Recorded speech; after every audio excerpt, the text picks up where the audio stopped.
Building secure software is of paramount importance in a world that is on an accelerated digitization path.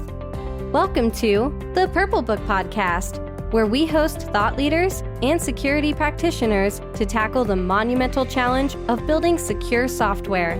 Our mission is to spread awareness, challenges, and best practices in secure software development. This show is your guide to hearing inspiring stories of leaders building secure software against odds, and getting to know the personal stories of these leaders who make it all happen.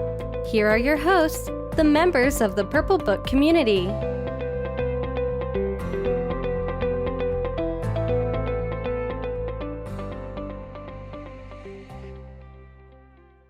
Hello, everybody. This is Lingaraj Patil, your host and Executive Chair of the Purple Book Community. Welcome to another version of the Purple Book Community podcast.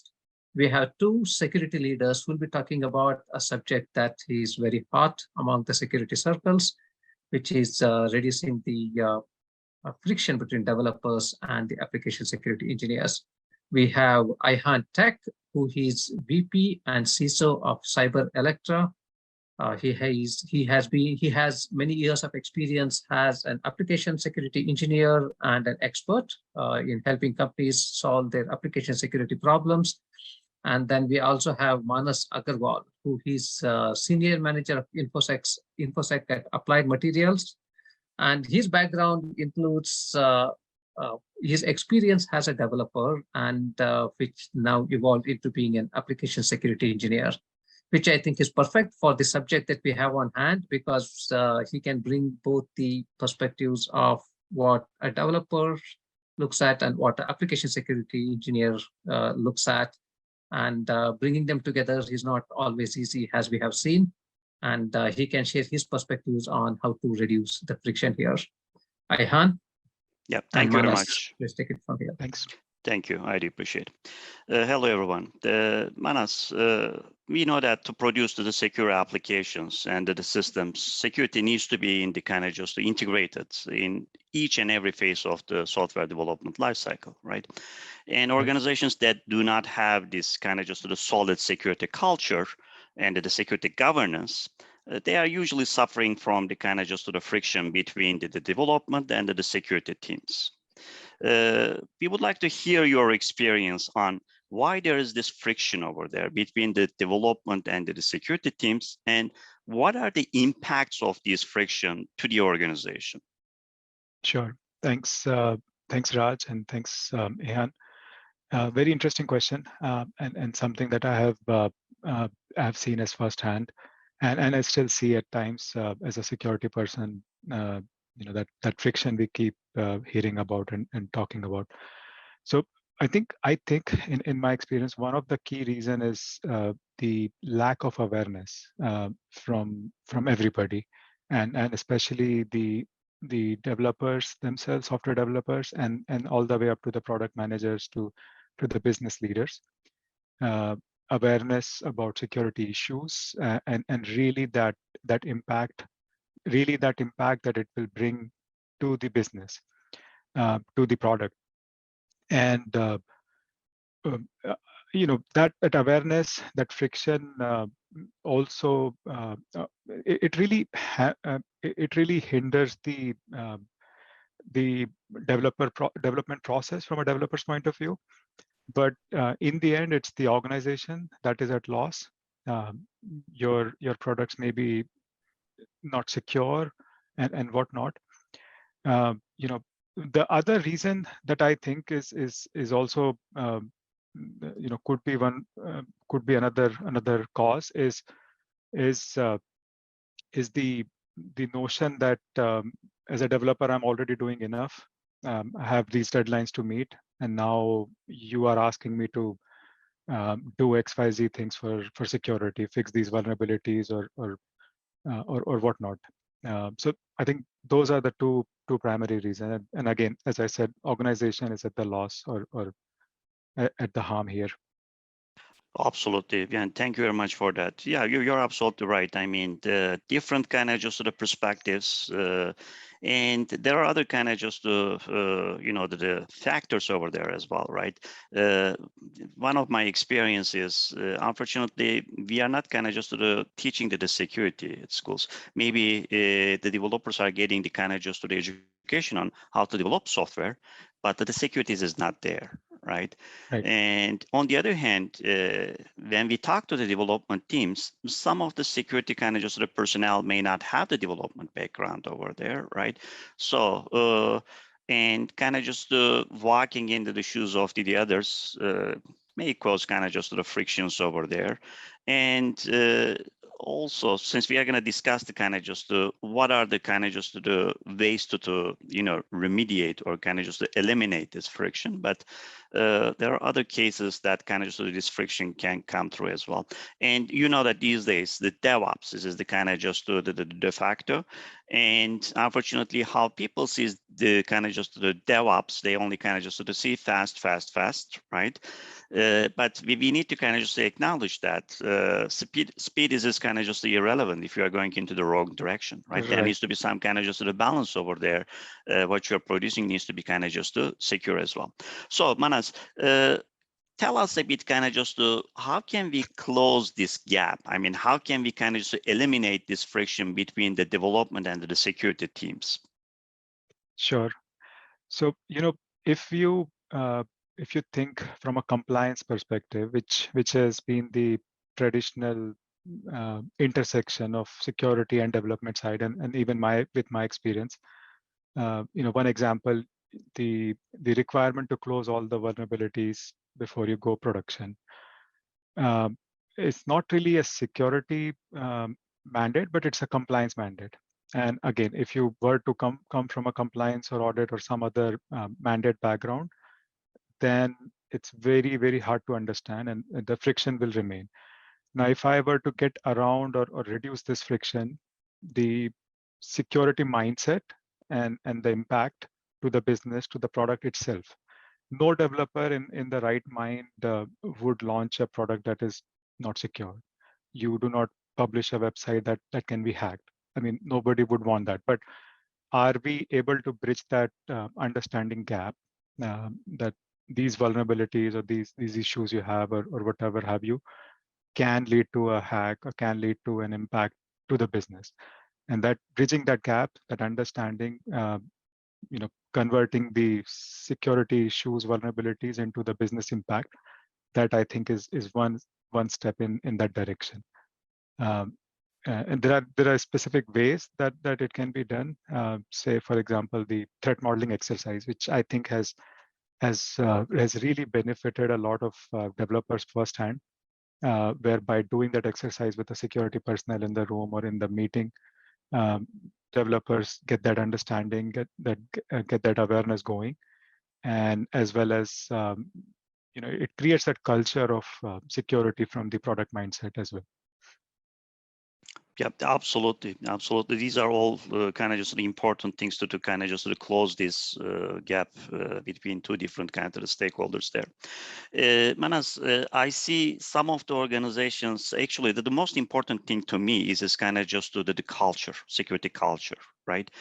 And I see that some of the organizations out there, that they have a strong leadership, but unfortunately, they do not have this kind of just the governance practices along with this strong leadership, right? And in my experience, this is resulting in the kind of just a tyranny, such as, for example, press a button and go to the production in a minute, and most probably get hacked to the second minute as well over there, right? This is kind of just the strong leadership without the governance. On the other hand, I see that there are some kind of just organizations that they have kind of just the governance, the strong governance, but they don't have this leadership, right, from kind of just especially security perspective. And this is kind of just causing the bureaucracy and indifference. For example, you would like to go to the production, you have a DevOps environment, but someone is just kind of sort of telling you that you got to wait so that I can kind of sort of complete my security kind of the task over there. So I think there needs to be some kind of just the balance between these two approach over there. And as you mentioned, security is kind of just everyone's business. It's not only kind of just the security team's business. when we give this kind of just to the culture to these two stakeholders, different stakeholders, I do believe that we can kind of just eliminate those kind of just the friction over there as well. And from the DevOps perspective, since right now one of the kind of just goals is, bring these teams and help them work together. Do you think that this is going to kind of just help reducing this friction, a bit more, or do you think that it's going to cause more kind of just issues over there? I think it's more the latter, since the objective of DevSecOps is not to bridge this gap or reduce this friction to begin with. I mean, if security is gonna be an afterthought that come to us for an approval before you go production, or come to us for an evidence check or whatever have you, yeah, before you go to production, that sort of thing, it's always going to have that friction. But objective of DevSecOps is to be fast, to be consistent, to avoid all the manual work, grunt work, and avoid all the mistakes that manual processes bring in. I mean, that is one objective. And then when you include security in there, the other objective is to include and incorporate security in each of the steps, all the way back to the defining your requirements, security requirements, to whatever you are considering from a security design perspective, to all the way to how are you deploying it securely and checking afterwards. So that is the other objective of DevSecOps, which it really, DevSecOps helps with that. But bridging the gap, if you are still gonna come in at the end for some sort of compliance, internal audit, any of those angles, then it is I think it's still gonna remain. Exactly. Yeah, totally hear you. And the thing is, I mean, again, the roles and responsibilities need to be clarified properly, right? If you are kind of just giving the security tasks to only kind of just to the security, team, then you are creating a bottleneck over there. And when we look at the kind of just organizations that they don't have this friction, we see that the kind of the roles and responsibilities and accountabilities are very clear over there. Very clear, correct. Exactly. For example, if you have lots of applications and you have a limited number of kind of just the security resources over there, and if you are relying them that they're going to do a kind of just the security scan and kind of get these results to the kind of the development teams, it may take long. Right. However, on the other hand, instead of kind of just the centralized model that you are using under the scans, if you kind of just give this or empower the development teams with these kind of just the tools, security tools, and then I think it's going to be much more easier, that kind of just the discussions and communications, right? And of course, security team is going to kind of just maintain the governance aspect of it. For example, they are going to kind of just define the policies on those scans. However, you are not kind of just holding the development teams. You can automate these things as well, right? There are lots of tools out there, technology, and you can automate. You can, as part of your CI/CD pipeline, that you can kind of run those scans and get the kind of just to the delta issues over there, or kind of the critical issues, then your development teams will have more time to kind of just to chew on this and kind of rectify those issues as well. And how about the kind of just the security training and awareness? I mean, do you think that this is going to kind of just to help both sides to reduce that friction as well?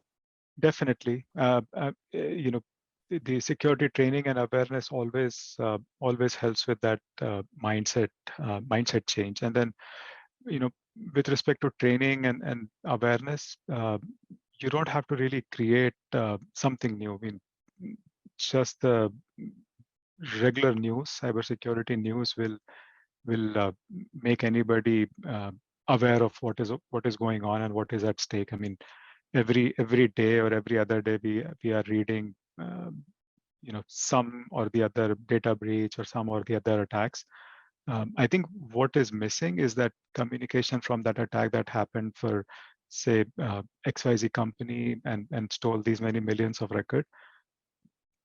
Connecting that news or that article to what exactly from a technical perspective happened, and then just pass it on that aspect, that it was so easy to do that. And as a developer, you could by not doing this or by fixing these issues, you can avoid something similar for our company or our organization or your organization. That sort of message is what you need. You don't have to create some fancy training to for awareness. Just use the example, Absolutely. day-to-day examples that we are unfortunately we are getting every day or every other day. Yeah, absolutely, totally agree with that. And from my experience, I know that most of the developers are trying to kind of just sort of get the security right over there. However, they surely lack of some kind of just the guidance on that as well, right? There are different programming languages. I mean, one of the maybe the kind of just the security teams can kind of just sort of help them is to produce the secure guiding kind of guidelines, programming guidelines over there in the programming languages that they can kind of just use. And even some of the tools are kind of just providing this guidance on the spot kind of just the training. And to me, the best way to kind of solve a problem is not to create that problem. As you mentioned, the kind of just the threat modeling before we even start the kind of just the coding as a security kind of just the SMEs, we can work with the teams, design and architectures and developers as well to kind of just identify the threats and the risk and kind of to produce the requirements, security requirements, because one of the things that's happening is as a security kind of the resources, we do not provide the security requirements. And if not, then of course we cannot expect that the kind of just a product will be secure over there, right? Because we do have functional requirements, but as a non-functional requirement, security requirements is not there, then most probably we are not building the security at the outset, right? So as a result of this threat modeling over there, we are going to kind of produce several artifacts. One of them is the security requirements. The other one is a kind of just to be design and architecture kind of just to the guidance. And it could be kind of just to secure coding guidelines as well, because we are going to say, hey, as part of this kind of just initiative, we are going to build, let's say, authentication, authorization. These are the kind of just the best practices or kind of just the frameworks, right? Right. And then last but not least, the QA or kind of just the testing team, right? activity. They need to be in the kind of just the picture, because when we talk about the development teams, I'm not only kind of just referring to the developers over there, right? Testing team is there, designers, architects, even the kind of just the ops people are there as well. We need to give this training to them as well, right? So what are your thoughts on that? Yeah, I mean, as I think you rightly said, and I'm channeling a lot of my leaders from recent times. Security is everybody's responsibility. So when you're trying to solve this problem, you cannot have just the developers trained on security. You have to have each and every individual involved in that process, all the way from the business owners, the executive level support and understanding, and all the way down to developers, to the testers, and so on. So I mean, that is an absolute must. The other thing I think worth mentioning here is around the there are some elements of the entire process you can make it as a checklist or as an pre-approved sort of thing. So if you're using XYZ, if you're using 10 things from this list, then you don't need to follow a certain other approval or certain other review process or something, right? Because these are approved and predetermined for the company, for that organization, as secured as a best practice. Right. And then if you are deviating from that best practice or standard process practice, then you get into a review. Yeah, absolutely. And then the only thing, going back to the security requirements, sometimes I think it's worth asking those questions, which for the most part are everybody's kind of understands it, but maybe you're not asking that, okay, does this application need a login page? Okay, I mean, maybe revisiting some of the basic, not necessarily, maybe 20 years ago, you didn't really call them security questions, but there should be a login page. There should be one user now, etc. And then, but asking these questions in a different business context, say, I'll just use an example. Let's say we are both customers on a website, but the question to the developer is, should I be able to see your data, or as a customer B, can I see your data? Or can I see your orders? Let's say you're placed on an e-commerce website. But asking that question will trigger something in their mind. Revisiting some of these questions definitely help with their requirements, security requirements, and going all the way to design and actual development. Absolutely. This is extremely important as well. Well, Manas, thank you very much for your time. I mean, this is a great conversation. Now we know why that friction is there, and what the organizations can do to kind of just eliminate that friction. Do you have anything last kind of just the word that you would like to provide your advice to the development and security teams? Just it's impacting your organization. It's hurting your organization. So keep that channel going, keep that communication channel going, and communication going. And I think that is the key. Absolutely. I mean, communication is so important, right? Because it's opening the doors between these two kind of just the different stakeholders, and then comes the consideration and care that allows the kind of just to pass through those doors and kind of just to unite for the same kind of just the purpose, which is producing the secure software over there. Thank you very much, Manas, for your time. We do appreciate that, and thank you everyone for listening to the Purple Book Community Podcast. Have a wonderful day. Thanks, everyone. Thank you. Thanks for listening to the Purple Book Podcast, home of the world's top security leaders. If you enjoyed this episode, find more content from our experts at thepurplebook.club. Remember, it's thepurplebook.club, not .com. Follow us at the Purple Book Community on LinkedIn and Purple Community on Twitter. Until next time, these are your hosts and guests signing off.